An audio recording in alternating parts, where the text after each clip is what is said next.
Folks, how's everybody doing? Rudy Alpha Investments. I know. Another video on Secret Lair. I know, that's what we're doing today. So there's a new wave of Secret Lairs coming out on a 2021 summer super drop package. Tons of Secret Lairs. Gonna be a little bit longer than our normal 10-minute video today, folks.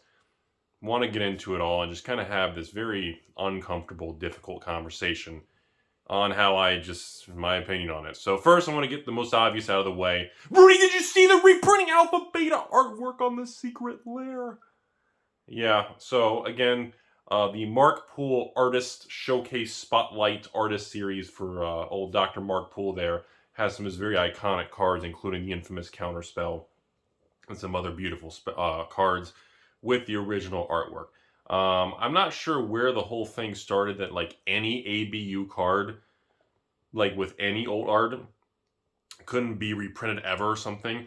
I know there are specific certain cards where like, the artist is deceased and, there are certain artists that are banned or bad people or whatever it is.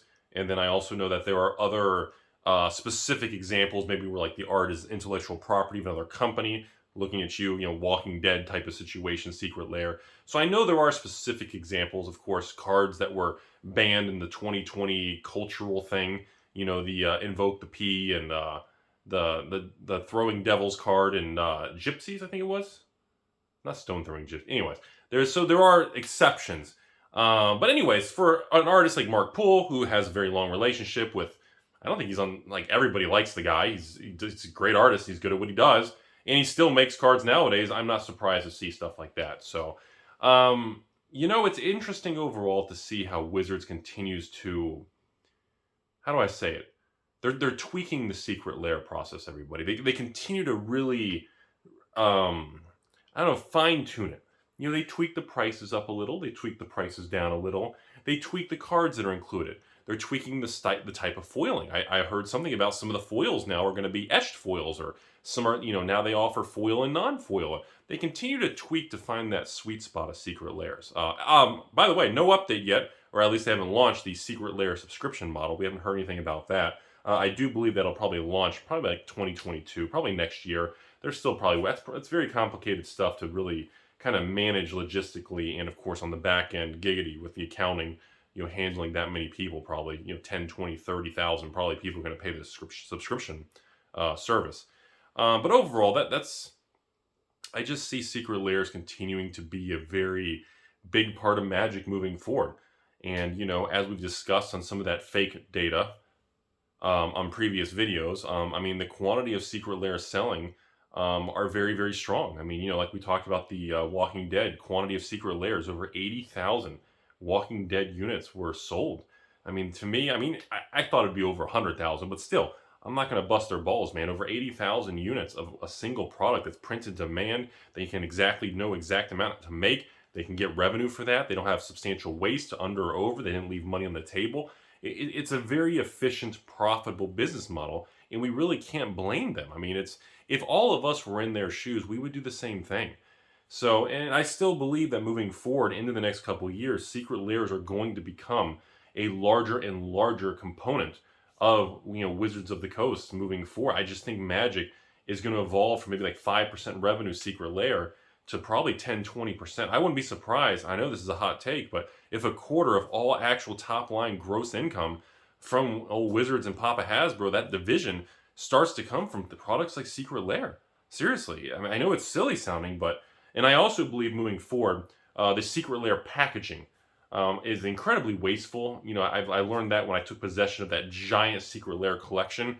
You guys remember that video I did a while back ago where I bought off a huge Secret Lair collection from an individual, and the packaging and the amount of cardboard, the white outer packaging with the inner black packaging with all the little sleeves and plastic, and there's like, 3 cards inside. And of course the little hidden card at the bottom. So you get 4 cards or 5 cards, and it's not exactly the most efficient thing. But I get why they do it, because again, versus getting an envelope with 4 cards in an envelope, it doesn't have that wow factor. There is a little bit of value to Wizards, and I agree with them, to having some form of eye appeal or experience on the unboxing and certain type of packaging to the product. I do believe moving forward, I also think Secret Lairs are going to evolve a little bit more where the secret card within Secret Lairs, I wouldn't be surprised if that evolves to all kinds of weird stuff. Because I feel that's another section of the Secret Lair product line that is in the very infancy stages. Because right now, they'll put that stained glass Planeswalker and they repeat the same card many times. But I actually believe, moving forward, everybody, I wouldn't be surprised to see the secret card in Secret Lairs almost become like the list from like set boxes. I wouldn't be surprised if they start randomizing that slot with like one of 100 different cards from like the list, or mystery cards, or some sort of throwback card, or a card from previous Secret Lairs. Some sort of, extra variant, extra volatility, extra lottery, extra gambler's premium for Secret Lairs.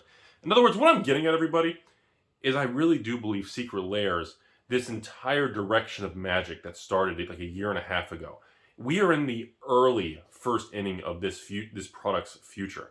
And, I'm kind of over the fact, and I'm kind of backing down from just bashing Secret Lairs, or as the professor always says, Secret Lair alert. The new Secret Lair alert thing just cracks me up. I'm surprised no one's turned that into a music video or a meme. Cracks me up. But I mean, I still don't agree with the direction. I think it's not exactly healthy long term for the actual core component of the history of Magic and old farts like me. But I actually think that, look, I'm moving past that. I'm not really going to make a lot of videos moving forward bashing Secret Lairs anymore. We all know where a lot of people like me stand on it. Rudy, you can't stand it because you can't get a cut of the profit, or you can't get involved, or Rudy, you don't like it because it's selling secondary market. Yeah, those are all facts. That's correct. We've all discussed that. But at this point in time, I'm moving forward, and that's something that's very difficult and very important to do in life. When there are things like this that we just don't agree with, but we have to acknowledge that this is happening, okay? And this is something that I don't agree with it, but I'm not going to just make a video over and over every time there's a Secret Lair alert and just bash the product when it doesn't deserve to be bashed, or just because I disagree with it. This is something that this is what they're going to do. It's going to continue probably, I don't even know. I don't see them ending Secret Lairs, honestly, ever at this point. It's just too much revenue on the top line, and the actual size of the profit margin is just too healthy. I just don't see Wizards at this point ever ending Secret Lairs. Ever. The design space and ability for them to go in different directions is literally endless. And the fact that they can go Stranger Things Secret Lair, Pikachu Secret Lair, Harry Potter Secret Lair. You can literally take any IP, any brand, any genre, any anime, any manga, anything you want, any literally thing, and turn into a Secret Lair and turn into free tendies. I get it. So to move forward, swing it back around, it's something that, what does this mean? We know this is going to be permanent. We know it's going to be successful. So we need to just pretty much make decisions and handle this as if we can all agree it's permanent. It's not going anywhere. So let's move past whether we like it or not, and let's discuss, what does it mean? What do you move? Do you invest more in something? Do you collect more of a certain card? Do you avoid a certain category? Do you avoid a certain type of product? That's really what the most important questions that need to be asked right now. What I see happening is Wizards is continuing to learn which Secret Lairs are the most profitable. Because now that they've gone past the proving the concept stage, now it's tweaking. You're seeing this new artist series thing. I think that's going to be a very big thing for the next 5-10 years, because there's so many artists in Magic's history. So I think artist series type products of Secret Lairs are going to be a very successful niche market. That little niche is really going to be really good for them. I think they're going to learn that the products tied to things like that are going to generate more quantity. Because remember this, folks. It costs Wizards the same amount of money to make 5 cards of Mark Poole's artist series as it does for 5 cards of the Bob Ross lands, as it does for the cards for the International Women's Day, or let's see, what was it? Valentine's Day, or wasn't there a cat one or squirrels? I can't even keep them all straight. I remember the Year of the Rat one a long time ago, one of the few beginning ones. The point was, I think they're going to learn, and as the data shows from my fake data discussion, the data shows that the most successful Secret Lairs are the ones that simply are just the best cards. The ones that don't sell as much are the one. Like the Yargle. Yargle Day. That was like a dog one. The cards were cute, but again, it sold like crap. It didn't sell good. I wouldn't expect in 2022 we're going to see another Yargle Day. You see my point?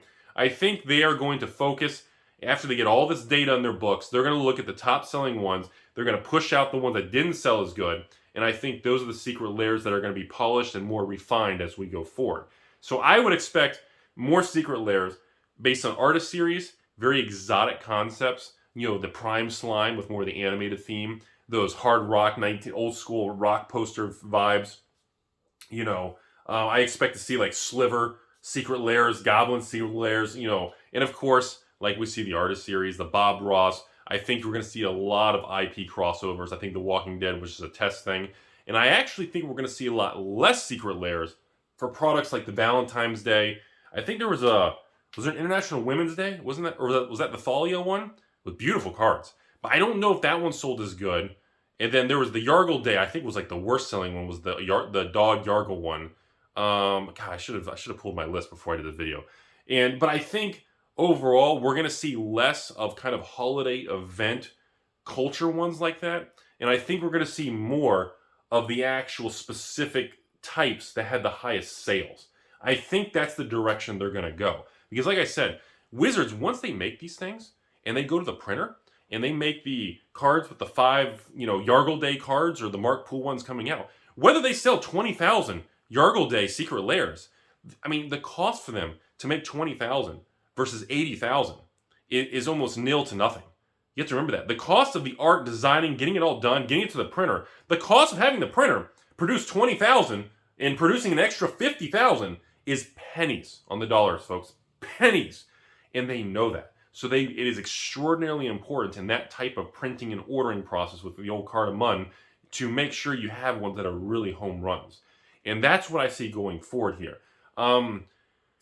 You know, I'm to the point where essentially I'm probably going to start ordering secret layers moving forward. I know that was something that, you know, I kind of skipped a bunch of, but I was able to go back and get them from just buying from other people.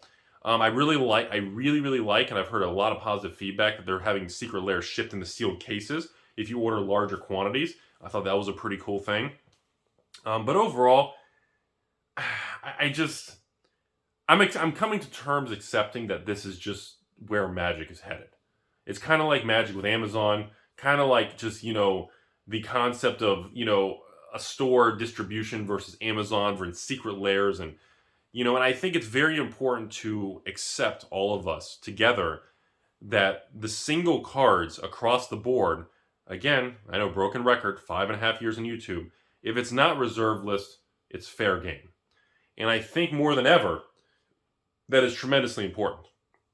And then just to touch a little bit on like Modern Horizons, even Time Spiral Remastered also proves that they can make a remaster of an old product or an old block of a couple sets. And it can be incredibly successful. The old product doesn't even drop in price. The new product's a home run. They make a ton of money. I mean, Time Spiral Remasters, they're $500 boxes.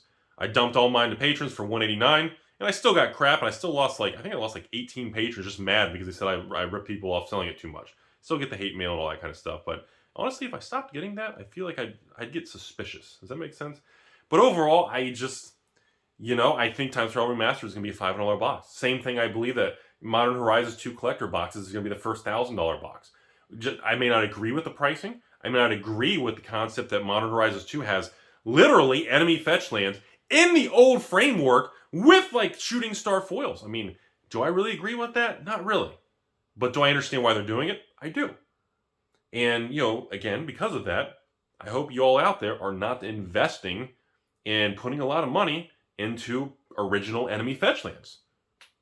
You know, I get like Onslaught, original foiled Onslaught fetch lands are always going to be like a special niche market. They are like the ultimate, you know, kind of pimped out deck, king of that type of card. But again, Onslaught boxes are like $2,000 a box. And even if you can find one, you know, I wouldn't even be surprised. There's probably not even 5 Onslaught boxes on the open market. It doesn't even matter. But I just want people to be aware, most people out there don't have Onslaught boxes, but they have the fetch lands. And there's a lot of Onslaught single card fetch lands floating around the world. There's thousands of them, tens of thousands probably. And, you know, it's a very important learning experience that everyone accepts where the market is. Again, trend is your friend till the end, around the bend, then it just punches you in the face like Chuck Norris. But the trend for the next, honestly, probably at least 1 to 5 years is Secret Lair is going to remain a huge, huge cornerstone of Magic's future with direct secondary market card selling by Wizards of the Coast. And I don't really think it's a bad thing because it's going to make the game very successful and it's going to bring in tremendous revenue. And yes, I'm going to say it, there is a lot of opportunity for people who just buy them and they sit on them and keep them sealed. And most of them are probably going to go up in value. Because in the last year and a half, I know it's not even 2 years. Well, actually, we're almost at 2 years. Is it 2 years now? A couple months maybe of Secret Lairs? You know, for the most part, most Secret Lairs are now over the original prices if you had bought them at release. So essentially, if you blanket purchase every Secret Lair that comes out during the release direct from Wizards, and essentially you wait at least a year, I believe every Secret Lair that's over 1 year old at this point is selling for more than the actual release price. Now again, I'm also basing that data that you got the best price possible, which means free shipping, or if there was a bundle, you got the discounted bundle price. I didn't check if you bought the single higher price. I'm not sure about that. And you know, when data starts to show that now that the product's aging, it's like the collector boxes. The first Throne of Eldraine collector box. Everybody was skeptical, including myself. And again, just like myself, and many of you out there, I was hoping the collector box thing didn't age well. There was definitely a part of me. There was a small part of me that really wanted Throne of Eldraine boxes to go to like $200 a box, and the Throne of Eldraine collector boxes to not rise at the same percentage. I was kind of hoping it would rise slower. But that did not turn out to be the case. Percentage-wise, collector boxes and draft boxes in Throne of Eldraine, which is the original collector box from a couple years ago, they are rising at, I believe, equal or maybe slightly faster for the collector boxes on a percentage scale. So far the data is not proving that collector boxes are a bad investment or a collectible if you keep them sealed and you wait long term. And I believe as we continue to march forward into the future, it looks like that the Secret Lairs are going to be the same concept. And I believe Wizards is going to get more aggressive, more gutsy. They're going to have kind of bigger tether balls, and they're going to really push it too. And I wouldn't be surprised to see some Secret Lairs in the next probably 6 to 18 months that are really like, whoa. Kind of like this Mark Poole. I mean, that Mark Poole Artist Series Secret Lair, I'm going to buy it. I'm going to buy it because I just think it looks really cool. I've met Mark Poole. He's a great dude. And I've met a lot of the artists in the past, in the Vegas and the events. And let me tell you something. They're really cool people. I can't really say anything negative about them. And they're really talented. I wish I was that talented. I suck at artwork. I got stick figures, and you can't even tell who's who or what's what. They all just got silly faces on. And that's what I see happening. And I think that Secret Lair as kind of a, I know this is terrible sounding, but Secret Lair is like an asset class within collectibles is, that artificial scarcity and that time demand thing, until the trend changes, which I don't see it changing, it's going to work. It has been working. And anybody who did that from the beginning and stayed the course and bought every Secret Lair blindly, well, you made money with very little work. You literally just sent a payment in, you waited, you took some boxes that showed up, you threw them in a closet, you opened the closet door a year and a half later, and you're up, what, 20, 40, 50, 100, 200%, depending on which one you're looking at. And some of these things are ridiculous. I saw like the price of Godzilla lands and like OMG kitties or some of these things are up 100, 200, 300%. Especially if you bought with free shipping and the bulk discounts. It's insane. So that's where we're at, folks. I mean, the new Secret Lair looks good. It's gonna be very successful. I wouldn't be surprised in the next few months if these new Secret Lairs come out, Stranger Things and these artist series or whatever's coming. We're probably gonna have the first Secret Lair that's gonna sell over 100,000 units. It's probably gonna come before the end of the year, which will break the record. I think the record right now is Walking Dead at like 80. What was it? 82, 81,000, 83,000. So who knows? And they probably printed a 2 or 3% buffer. And, that's where we're at, folks. Hope you enjoyed the longer conversation. I just thought it was important that we all kind of come together and understand that this is really where it's at. The whole trying to prove a point, vote with your wallet. I'm not going to buy. The data on the spreadsheet show that, people are buying the living crap out of them, and this is here to stay. So it's time to move on from bashing the product to discussing the best way to handle it. And I think that is really the prudent thing to do, no matter how we feel about it, actually on a personal level. So have a great day, everybody. Kind of is what it is, folks.